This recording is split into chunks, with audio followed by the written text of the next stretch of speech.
Rajkot civil hospital thalassemia પીડિત બાળકોની દવાઓ અને ઇન્જેક્શનની અછત સામે અનન્ય વિરોધ।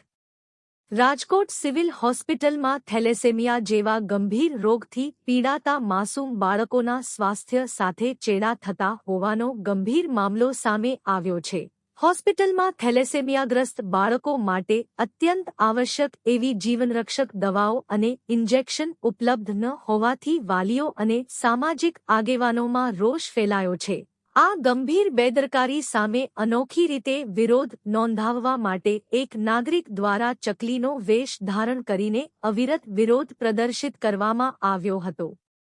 હોસ્પિટલ પરિસરમાં પહોંચીને દવાઓ આપોના નારા લગાવી તંત્રની નિંદર ઉડાડવાનો પ્રયાસ કરવામાં આવ્યો હતો। આ અનોખા વિરોધ બાદ પ્રતિનિધિઓએ હોસ્પિટલના સુપ્રિન્ટેન્ડન્ટ સાથે મુલાકાત કરી હતી અને તાત્કાલિક ધોરણે તમામ જરૂરી દવાઓ તથા ઇન્જેક્શનનો સ્ટોક ઉપલબ્ધ કરાવવા કડક માંગણી કરી હતી।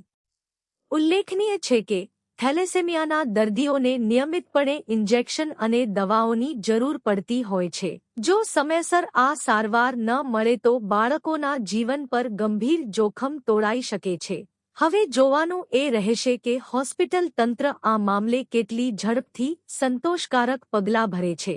Report Babubhai Dabhi, SS2 news, Rajkot. જય શ્રી રામ। મારું નામ છે કાનાભાઈ કુબાવત। આજ રોજ અમે રજૂઆત કરવા આવ્યા છે હોસ્પિટલ ચોક ખાતે, જે સિવિલ હોસ્પિટલમાં ઘણા સમયથી જે 500 છોકરાઓ છે થેલેસેમિયાના બાળકો, તેની માટે ઇન્જેક્શન, દવા અને એલઆર બેગ નથી। તો અમારી માંગ છે કે એલઆર બેગ અને આપણે દવા અને ઇન્જેક્શન જલ્દીમાં જલ્દી સિવિલ હોસ્પિટલમાં મળે, થેલેસેમિયાના બાળકો હેરાન ન થાય એની માટે રજૂઆત કરવા આવ્યા છીએ।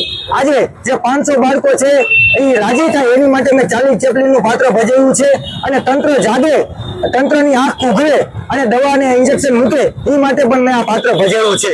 સાથે સાથે ટીપેલા પણ રજૂઆત કરવા ગયા હતા તો એના સુપ્રિન્ટેન્ડન્ટ એમ કે તમે ગાંધીનગર જાઓ, તો છોકરા જાય તો ક્યાં જાય? એટલે અમે હજી તો અમારી માંગ પૂરી નહીં થઈ તો આનાથી વિશેષ અમે આંદોલનનો અને રજૂઆતો અમે કરશી।